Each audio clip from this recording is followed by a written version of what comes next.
The night of July 12th, 2023 began like so many others at Hartsfield-Jackson Atlanta International Airport, one of the busiest travel hubs in the world. Flights landed and departed in a ceaseless rhythm, ferrying thousands of passengers across the country. Among them was Gulf Sky Airlines Flight 2075, a routine evening flight from Miami to Atlanta. On board, seated in the middle rows, were three young men, Damon Rivers, Theo Janssen, and Caden Brooks, heading to Atlanta for a weekend of celebration. At the front of the cabin, working her usual shift, was Lindsay Porterfield, a 27-year-old air hostess known for her sharp tongue and divisive personality. By morning, the lives of everyone involved would be forever changed. Lindsay Porterfield wasn't the type of person who faded into the background. At 5 feet 4 inches, with striking blonde hair always tied in a sleek ponytail, she carried herself with an air of confidence that some found inspiring and others intimidating. Her colleagues described her as efficient but intense. She could handle any emergency in the air, one coworker said, but she had a way of rubbing people the wrong way. Over the years, Lindsay had accumulated a string of complaints from coworkers and passengers alike, particularly those of color, who often felt targeted by her strict enforcement of rules. The complaints, however, had never gone beyond the internal HR processes of Gulf Sky Airlines. Lindsay was good at her job, and management was reluctant to take action against someone so reliable in an industry where turnover was high. But there were murmurs in the break rooms and whispers among frequent flyers. Some said Lindsay's strict demeanor bordered on hostility, particularly toward passengers who didn't fit her idea of respectable travelers. That evening, Flight 2075 was fully booked with 184 passengers and 6 crew members on board. Among them were Damon Rivers, a 28-year-old financial analyst from Washington, D.C., Theo Janssen, a 31-year-old physical therapist from Baltimore, and Caden Brooks, a 26-year-old college student from Atlanta. The three friends were traveling together to celebrate Damien's upcoming wedding, their spirits high as they settled into their seats. But what should have been an uneventful journey quickly took a sour turn. Witnesses on the flight later described an interaction between Lindsay and the three men that began as a minor disagreement and escalated into something much more charged. According to one passenger, the men were joking and laughing loudly during the beverage service, prompting Lindsay to ask them to keep it down. Her tone, reportedly sharp and condescending, sparked immediate tension. Damon, seated closest to the aisle, responded with equal intensity. "We're just talking," he reportedly said. "We're not bothering anyone." But Lindsay wasn't one to back down. "This is a public space," she replied, her voice loud enough to catch the attention of nearby passengers. "I need you to act accordingly." The exchange lasted less than a minute, but the mood in the cabin shifted. "You could feel it," one passenger recounted, "like something had gone unsaid, but everyone knew it was there." The flight landed at 9:47 p.m., with the incident seemingly left behind. But for Lindsay and the three men, the attention would follow them into the heart of Atlanta, where their paths would cross once more, in a coincidence so chilling it would seem almost fated. By the time Lindsay left the airport that evening, she was exhausted but ready to unwind. She checked into the Cascade Lux Hotel, a boutique establishment popular among airline staff for its proximity to the airport and quiet charm. Meanwhile, Damon, Theo, and Caden checked into a different hotel 2 blocks away, eager to begin their weekend festivities. Neither party could have known that within hours they would cross paths again, not in the sterile confines of an airplane cabin, but in the vibrant chaos of Atlanta's nightlife. The events that followed would ignite a firestorm of controversy. The story of Lindsay Porterfield's tragic death became a national obsession, one that raised difficult questions about race, justice, and the nature of victimhood in modern America. Was this a crime born of opportunity or one fueled by revenge? Could Lindsay's controversial past have played a role in what happened? Or was she simply in the wrong place at the wrong time? As the story unfolds, it becomes clear that this was no ordinary case. The shadows that began on a routine flight stretched far beyond the airport, casting doubt, suspicion, and pain over everyone involved. What began as a simple misunderstanding would end as a murder trial that captivated and divided a nation. This is the story of Lindsay Porterfield, a case where nothing was as it seemed, and the truth was as elusive as the justice everyone sought. I'm thrilled you could join us.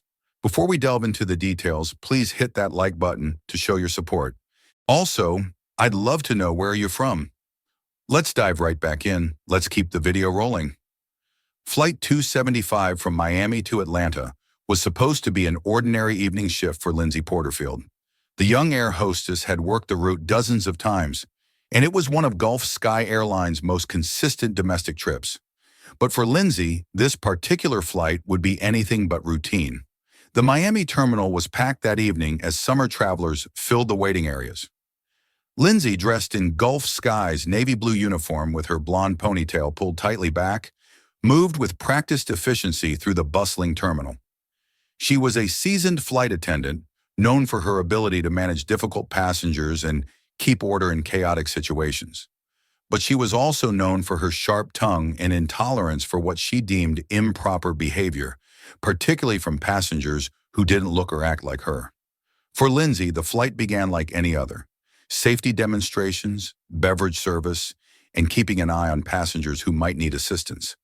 But the cabin's energy shifted when three men boarded the plane: Damon Rivers, a 28-year-old financial analyst; Theo Johnson, a 31-year-old physical therapist; and Caden Brooks, a 26-year-old college student. The three friends were full of energy, laughing and joking as they made their way to their seats in the middle of the plane. They were heading to Atlanta to celebrate Damien's upcoming wedding, a bachelor weekend planned months in advance. Lindsay noticed the trio immediately. She'd been trained to observe passengers who might pose a safety concern, and while nothing about them appeared threatening, their lively demeanor caught her attention. During the pre-flight announcements, Lindsay had to ask them twice to lower their voices. The second time, her request came with a pointed glare. "Gentlemen, this is a shared space," she said, her voice carrying over the cabin. "Please keep your conversations to a respectful volume." According to passengers seated nearby, the men exchanged glances but complied. Damon, sitting in the aisle seat, muttered something under his breath which Lindsay appeared to ignore as she continued her pre-flight checks. As the plane ascended into the night sky, Lindsay moved into her role with practiced ease, offering beverages and snacks to passengers. When she reached the row where Damon, Theo, and Caden were seated, the tension from earlier hadn't fully dissipated. Damon asked for a ginger ale. His tone clipped. Theo and Caden ordered water. As she handed over their drinks, a loud laugh erupted from Theo, who was watching a video on his phone. The sound carried through the cabin, catching Lindsay's attention once more. She leaned down toward the group, her voice low but firm. "Sir, you need to use headphones if you're going to play videos in the cabin." Theo, startled, quickly apologized, fumbling to grab his headphones. But Damon interjected, his tone defensive. "He didn't even mean to bother anyone," he said. "Why are you acting like this is a problem?" Lindsay straightened, her eyes narrowing. "I need you to follow the rules, sir," she said evenly. "This is about respecting the other passengers." Damon opened his mouth to respond, but Theo grabbed his arm, silently urging him to let it go. The interaction lasted less than a minute, but the atmosphere around the trio shifted noticeably. Witnesses later said they saw Damon and Lindsay exchange looks multiple times throughout the flight, with both appearing frustrated. For the rest of the trip, Lindsay kept her distance, focusing on other passengers and letting the men enjoy their remaining time on board. But as the plane began its descent into Atlanta, another minor incident occurred. Caden, trying to stretch his legs, stood in the aisle before the seatbelt sign was turned off. Lindsay, passing by, immediately instructed him to sit down. "It's not a big deal," Caden said, motioning toward the empty aisle. But Lindsay wasn't having it. "Rules are rules," she replied curtly. Caden sat down, muttering something inaudible, while Damon and Theo smirked. The flight finally landed at 9:47 p.m. As passengers disembarked, Lindsay stood at the front of the cabin, offering her usual polite but detached farewells. When Damon, Theo, and Caden reached her, they exchanged a brief but tense moment of eye contact. No words were spoken, but the memory of their interactions lingered. The flight crew packed up their belongings, preparing for their own overnight stays in Atlanta. For Lindsay, it was just another day in the air, albeit one that left her feeling unusually irritated. As she stepped off the plane, she didn't look back, focused only on getting to her hotel and unwinding. But for Damon, Theo, and Caden, the flight was just the beginning. As the three friends exited the terminal, their mood was lighter. the tension of the flight fading as they turned their attention to the weekend ahead. They had plans to hit a nearby bar and enjoy the nightlife, unaware that their paths would cross with Lindsay once more. That brief, uneasy flight had set the stage for something far more sinister, a sequence of events that would draw them all into a web of violence, tragedy, and national scrutiny. After the tense flight from Miami, Lindsay Porterfield exited Hartsfield-Jackson Atlanta International Airport with her carry-on bag in tow, her steps brisk and her mind set on unwinding after a long shift. She summoned an Uber to take her to the Cascade Lux Hotel, a modest boutique hotel located just 10 minutes from the airport, known for its quiet atmosphere and reliable service. The hotel was a regular choice for airline crew members like Lindsay. By the time she arrived and checked into her room, it was nearly 11 p.m. Exhausted but restless, Lindsay freshened up and changed into casual clothes. Rather than retiring for the night, she decided to visit a nearby bar she'd heard good things about from her colleagues, the Moonlit Lounge, located just a few blocks from her hotel. The bar was known for its trendy atmosphere and craft cocktails, a perfect place to shake off the stress of the day. Meanwhile, the three men from Flight 2075, Damon Rivers, Theo Johnson, and Caden Brooks, were settling into their own hotel just 2 blocks away. The trio had chosen the West End Inn, a mid-range hotel that catered to groups traveling for events. They had checked in earlier with plans to explore Atlanta's vibrant nightlife before kicking off Damien's bachelor weekend. After dropping off their luggage and changing into party attire, Damon suggested they head to the Moonlit Lounge. "Great review," he said, grinning as he adjusted his watch. "Let's start there." The 3 men arrived at the lounge shortly before midnight. The bar was alive with energy, its dim lighting and eclectic decor setting the perfect tone for a Friday night out. A DJ played upbeat music, and the hum of conversation and laughter filled the space. They found a small table near the back, ordered drinks, and relaxed into the atmosphere, their earlier frustrations from the flight forgotten. But fate had other plans. Lindsay arrived at the Moonlit Lounge shortly after, slipping into a seat at the bar. She ordered a whiskey sour and surveyed the room, feeling more at ease as the drink warmed her chest. She wasn't looking for company, nor did she notice the 3 men seated at a table across the room, at least not immediately. It was Theo who spotted her first. "No way," he said, nudging Damon and nodding toward the bar. "That's her, the flight attendant." Damon followed Theo's gaze, his expression darkening as recognition set in. "Unbelievable," he muttered. "Of all the bars in this city." Caden chuckled nervously. "Just ignore her, man. We're here to have fun." But Damon couldn't let it go. Whether it was the lingering tension from the flight or the alcohol starting to loosen his inhibitions, he stood up, drink in hand, and made his way toward Lindsay. Theo and Caden exchanged uneasy glances but didn't follow. Witnesses at the bar later described what happened next as tense and uncomfortable. Damon approached Lindsay casually at first, leaning against the bar and making a comment loud enough for her to hear. "Didn't think I'd see you again so soon," he said, his tone dripping with sarcasm. Lindsay turned to face him, her eyes narrowing as she recognized him. "What do you want?" she replied, her voice clipped. "What do I want?" Damon repeated, his voice rising slightly. "I want to know why you treated us like criminals on that flight." Lindsay sighed and turned back to her drink. "I was doing my job. Now, if you'll excuse me, I'd like to be left alone." But Damon wasn't done. "Your job," he shot back, "your job is to make people feel like they don't belong? Or is that just for people like us?" The exchange grew louder, drawing the attention of other patrons. Theo and Caden quickly made their way over, attempting to de-escalate the situation. Theo placed a hand on Damon's shoulder, urging him to back off. "Come on, man, let's just go."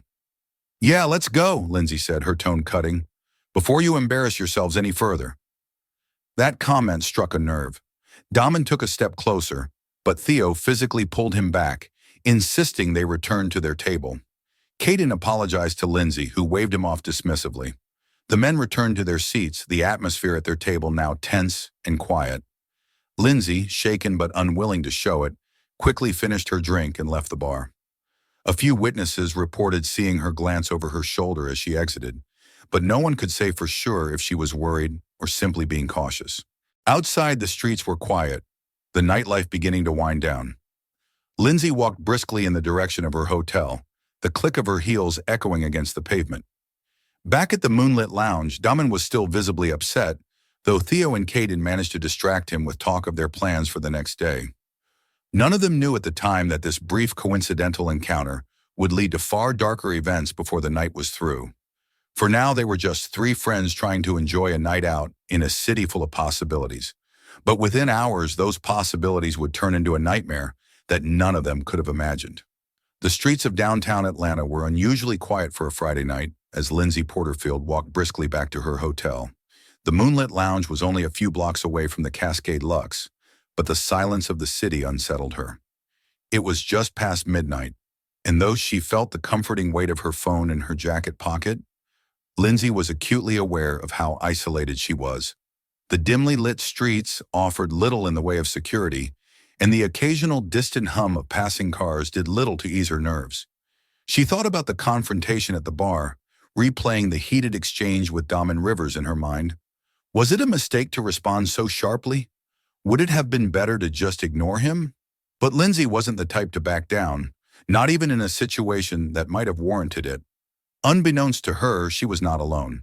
Surveillance footage from nearby cameras later revealed three figures following her at a distance. The footage, grainy but clear enough to identify general movements, captured Lindsay walking down a narrow side street that led directly to her hotel. The three figures followed her, at first maintaining a casual pace before quickening their steps as they closed the gap. Lindsay, unaware of the danger behind her, paused briefly to check her phone. Perhaps she was looking for directions or texting a friend. The footage shows her glancing over her shoulder, but by then it was too late. At approximately 12:35 a.m., the figures disappeared from the camera's view as they moved into an alley. Lindsay's silhouette is seen being dragged out of sight. The camera, positioned too far away to capture details, provides no clear view of what happens next. Hours later, at 6:45 a.m., a jogger named Anthony Willis was running his usual route through the area when he stumbled upon Lindsay. She was lying in the same alley, barely conscious and suffering from severe injuries. Anthony immediately called 911, describing the scene as horrific. When first responders arrived, they found Lindsay clinging to life. Her clothes were torn, her face was bruised, and she had suffered multiple injuries consistent with blunt force trauma. She was rushed to Atlanta Memorial Hospital, where doctors worked frantically to stabilize her. Despite their efforts, Lindsay succumbed to her injuries at 9:12 a.m. The autopsy later revealed that Lindsay had been sexually assaulted and suffered repeated blows to the head and torso. The injuries were consistent with a prolonged and brutal attack, indicating that her assailants had acted with clear intent to harm. The police were called to the scene within minutes of Lindsay being transported to the hospital. Detectives from the Atlanta Police Department's Homicide Division arrived shortly after, cordoning off the alley and collecting evidence. Among the items recovered were strands of hair, a broken piece of Lindsay's phone, and traces of DNA that would later become crucial to the case. The alley itself provided few clues. It was a narrow, dimly lit space between two abandoned buildings, commonly used as a shortcut but rarely frequented by anyone after dark. There were no cameras directly covering the area, meaning detectives had to rely on the footage from surrounding streets to piece together Lindsay's final movements. By mid-morning, news of the attack began to spread. Local media picked up the story, describing Lindsay as an airline employee who had been attacked while walking back to her hotel. The narrative was still incomplete, but the brutality of the crime sent shockwaves through the city. Detectives working the case began their investigation by canvassing the area around the alley. Witnesses at the moonlit lounge were questioned, and it didn't take long for Lindsay's confrontation with Damon Rivers and his friends to come to light. Several patrons remembered the heated argument and confirmed that the three men had been visibly upset when Lindsay left the bar. Surveillance footage from the moonlit lounge corroborated the witnesses' accounts, showing Lindsay leaving the bar shortly after the altercation. Minutes later, the three men were seen exiting as well, walking in the same general direction. The police now had their first leads, but the case was far from straightforward. The brutal nature of the attack, coupled with Lindsay's documented history of confrontations with people of color, quickly turned the investigation into a powder keg of racial and social tensions. As detectives reviewed the evidence and pieced together the timeline, one question loomed large. Was this a random act of violence, Or was Lindsay targeted for reasons that stretched back to the confrontation at the bar and perhaps even further to her behavior on the flight? For now, all the police knew was that they had 3 potential suspects in a city waiting for answers. But the truth would prove far more complicated than anyone could have anticipated. As news of Lindsay Porterfield's brutal death spread across Atlanta, the city's homicide division moved quickly to piece together the events leading up to her murder. The initial clues, a combination of surveillance footage, eyewitness testimony, and the DNA evidence recovered from Lindsay's body, provided investigators with a promising starting point. But cracks in the investigation began to surface, threatening to derail the case entirely. The first sign of trouble came when the defense attorneys representing Damon Rivers, Theo Jansen, and Caden Brooks filed motions challenging the integrity of the evidence. Damien's attorney, Gerald Knox, a high-profile lawyer known for his work in racially charged cases, questioned the chain of custody for the DNA samples. "There's a clear possibility of contamination," Knox declared during a press briefing. The investigators were under immense pressure to produce suspects, and in their haste, they compromised the integrity of the evidence. Knox pointed specifically to the handling of the evidence at the crime scene. According to the defense, photographs from the scene showed improperly sealed evidence bags, raising doubts about whether the DNA results could be trusted. Prosecutors dismissed these claims as baseless, but the narrative began to gain traction in the media. Simultaneously, Caden Brooks' legal team focused on discrediting the text message that tied him to the crime. "The message is vague at best," argued Rebecca Chan, his defense attorney. "It doesn't explicitly state an intent to harm anyone, and interpreting it otherwise is speculative." Chan also highlighted the fact that Caden's DNA was not found on Lindsay's body, suggesting that his involvement, if any, was indirect. As these challenges unfolded, the racial dynamics of the case grew increasingly volatile. Protests erupted outside the Atlanta Police Department, with activists demanding a fair trial for the suspects and accusing the police of racial profiling. Signs bearing slogans like "Innocent until proven guilty" and "Stop targeting black men" lined the streets while counter-protesters called for justice for Lindsay, holding signs reading "Justice for all victims" and "Hold them accountable." The media played a significant role in amplifying the division. News outlets aired debates over whether Lindsay's documented history of racist behavior should be admissible in court. On one side were those who argued that her past actions, though reprehensible, had no bearing on the brutality of her murder. On the other side were those who questioned whether her behavior had provoked her attackers, suggesting a retaliatory motive. Adding fuel to the fire was an anonymous leak from within Gulf Sky Airlines. A former co-worker provided a local journalist with internal emails and complaint logs detailing Lindsay's history of conflicts with passengers of color. In one instance, Lindsay had reported a black passenger for disruptive behavior during a flight, only for her claims to be dismissed after other crew members contradicted her account. In another, she was reprimanded for making a racially insensitive comment to a co-worker. The airline had never formally disciplined her, but the leaked documents painted a troubling picture that complicated public sympathy for Detective Marcus Langston and his team. The growing public scrutiny was both a distraction and a source of frustration. "The court of public opinion doesn't solve cases," Langston told his team during a tense meeting. "We need to stay focused on the evidence and let the facts speak for themselves." But even within the police department, tensions were high. Some officers privately expressed concerns about the case's racial undertones and the pressure to deliver a conviction, while others felt the suspect's guilt was obvious. Langston, ever the pragmatist, reminded his team to remain impartial. "Our job is to follow the evidence, no matter where it leads," he said. "We can't let politics or public opinion dictate our actions." As the legal battle over the evidence intensified, Langston received a tip that threatened to upend the investigation further. A witness who had been reluctant to come forward earlier now claimed to have seen Lindsay arguing with another man near the alley shortly before her attack. The witness, a homeless man named Andre Phillips, described the man as not one of the 3 suspects, but someone wearing a hooded sweatshirt who had been lurking near the alley earlier that evening. Phillips's account cast doubt on the prosecution's narrative. Could there have been another individual involved in Lindsay's death? Or worse, had the police been so focused on Damon, Theo, and Caden that they had missed another suspect entirely. Langston and his team interviewed Phillips thoroughly, but his credibility was shaky. He had no photographic evidence to back up his claim, and his description of the supposed fourth individual was vague at best. Still, Langston couldn't ignore the possibility. He ordered a sweep of the area for additional surveillance footage, hoping to find any evidence that might corroborate Phillips' story. Meanwhile, the forensic team continued to reanalyze the DNA evidence in response to the defense's contamination claims. The results, though consistent with the initial findings, didn't eliminate the lingering doubts raised by the defense. Every new development seemed to deepen the uncertainty surrounding the case.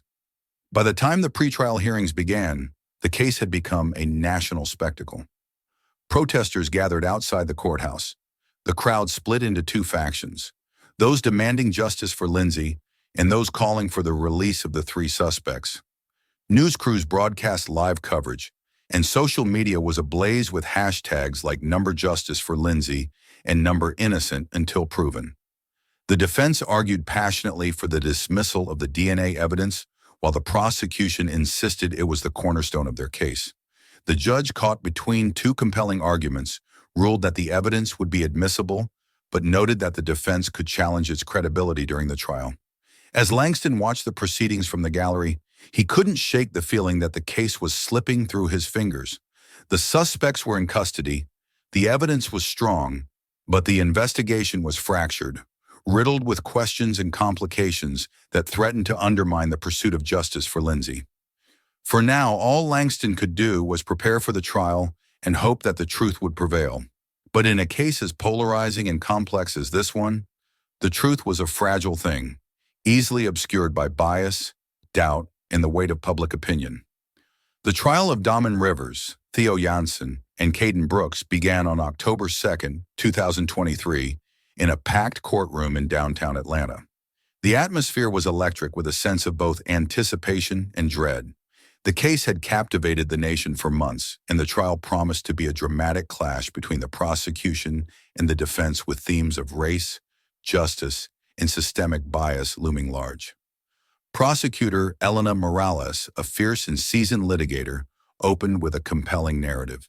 She laid out the state's case, emphasizing the forensic evidence, the surveillance footage, and the text message from Caden's phone.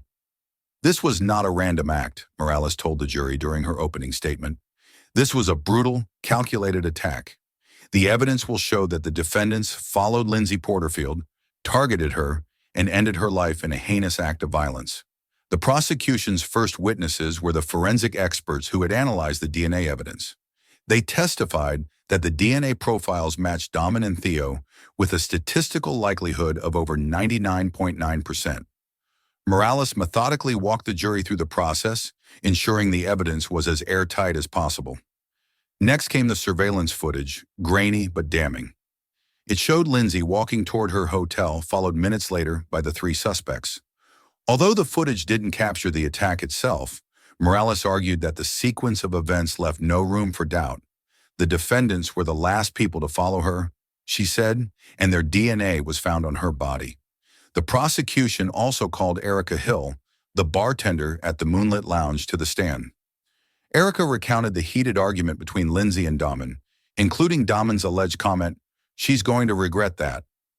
While the defense objected, claiming the statement was hearsay, the judge allowed it to remain on the record, citing its relevance to establishing motive. However, the defense, led by Gerald Knox and Rebecca Chan, launched a fierce counterattack in their opening statements.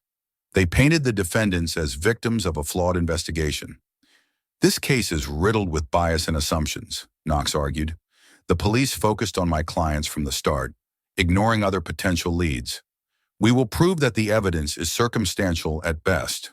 Knox zeroed in on the text message from Caden's phone. He argued that the message, which read, "We're following her, let's see what happens," was vague and could not conclusively prove intent to harm. He also pointed out that Caden's DNA was not found on Lindsay's body, suggesting his involvement was at most peripheral. The defense also introduced the testimony of Andre Phillips, the homeless man who claimed to have seen another man near the alley where Lindsay was attacked. Phillips's account was shaky under cross-examination, but Knox used it to argue that the police had ignored a potential alternate suspect. The investigation was rushed, Knox said. The police wanted quick arrests, and my clients were an easy target. When it was time for the defendants to testify, their accounts were emotional but consistent. Dahmen admitted to the argument with Lindsay but denied following her with malicious intent. I was angry, he said on the stand, but I didn't hurt her. I wouldn't hurt anyone. Theo, normally reserved, became emotional as he described the night. We went back to the hotel, that's all, he said. I didn't even know what happened to her until the next day. Caden, who appeared visibly shaken, reiterated that his text message had been a joke. I didn't mean anything by it, he said. It was just stupid talk. As the trial stretched on for weeks, the media frenzy surrounding it only grew. The courtroom became a battleground not only for the legal teams, but also for competing narratives about race, gender, and justice in America. After nearly 3 weeks of testimony, closing arguments began on October 20th, 2023. Prosecutor Morales implored the jury to focus on the evidence. The DNA doesn't lie, she said. The surveillance footage doesn't lie. These men followed Lindsay Porterfield, and they took her life. Justice demands that you hold them accountable. Defense attorney Knox, however, urged the jury to question the evidence. This case is built on assumptions, he said. The DNA could have been contaminated, the text message is open to interpretation, and the police ignored other potential suspects because they had already decided who was guilty. The jury deliberated for 6 days, reflecting the complexity and emotional weight of the case. Reporters camped outside the courthouse, capturing every moment as the public anxiously awaited the verdict. Finally, on October 26, 2023, the jury returned to the courtroom. The forewoman's expression was somber as she read the verdicts.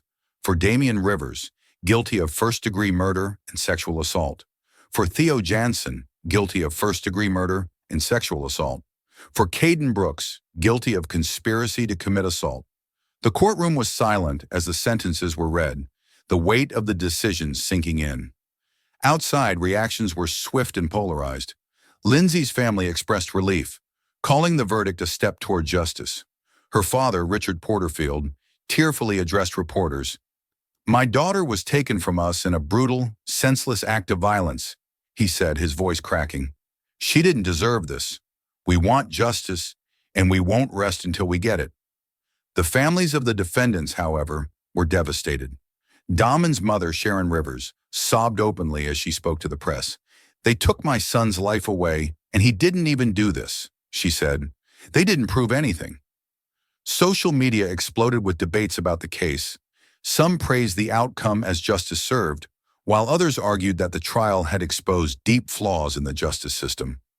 Activists on both sides vowed to continue fighting for the memory of Lindsay and for systemic reform. For Detective Langston, the verdict brought closure, but also a sense of unease. Did we get it right? He asked himself as he watched the news coverage. Or did we miss something? The case of Lindsay Porterfield remains a flashpoint in the ongoing conversation about race, justice, and accountability in America. And though the trial is over, the questions it raised linger unanswered in the minds of all who followed its twists and turns. The verdict in the Lindsay Porterfield case left a nation divided. While many saw the convictions as justice served, others questioned the fairness of the investigation and trial. The racial dynamics of the case continued to dominate headlines, sparking heated debates about systemic bias, the reliability of forensic evidence, and the impact of societal perceptions on justice. Lindsay's family, though relieved by the outcome, struggled to move forward. Her father, Richard Porterfield, reflected on the toll the case had taken. No verdict can bring her back, he said, but at least we know those responsible will never hurt anyone else. Meanwhile, the families of Dahmen Rivers, Theo Jansen, and Caden Brooks vowed to fight the convictions, claiming the evidence had been manipulated and the men had been unfairly targeted. This isn't over, said Sharon Rivers, Dahmen's mother. We will appeal until the truth comes out.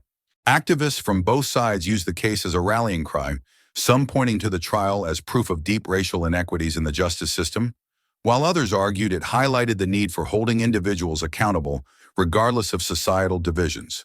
The case became a symbol of the broader tensions gripping the nation. For Detective Marcus Langston, the aftermath was bittersweet. Though the case was officially closed, Lingering doubts about potential alternate suspects and gaps in the investigation haunted him. "I wanted justice," he said quietly in an interview months later. "I just hope we got it right." The Lindsay Porterfield case remains one of the most polarizing and complex criminal cases in recent history. In the years since the trial, it has been dissected in true crime documentaries, academic studies, and countless online forums.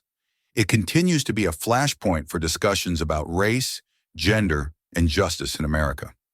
Legal experts agree that the case exposed both the strength and limitations of forensic science. The DNA evidence was pivotal in securing convictions, but critics argue it overshadowed other potential avenues of investigation. The reliability of the criminal justice system, particularly in high-profile racially charged cases, remains a subject of intense scrutiny. For the public, the case served as a harsh reminder of the fragility of truth in the face of complex societal dynamics. While some see Lindsay as a victim whose life was cruelly taken, others view her as a flawed individual caught in circumstances that spiraled out of control. Similarly, opinions about the convicted men vary, with some believing justice was served and others maintaining their innocence. As time passes, the case serves as a cautionary tale about the perils of prejudice, the challenges of seeking justice, and the enduring impact of violent crime on individuals and communities. It forces us to confront uncomfortable truths about our society and ourselves, leaving behind questions that may never be fully answered. In the end, the shadows cast by Lindsay Porterfield's murder stretch far beyond the alley where her life ended, touching everyone involved and reminding us of the complexities of justice in an imperfect world. Thank you for sticking with us until the end. If you enjoyed this video, hit the like button and comment 1, if not comment 0. Keep exploring more thrilling cases right here on our channel.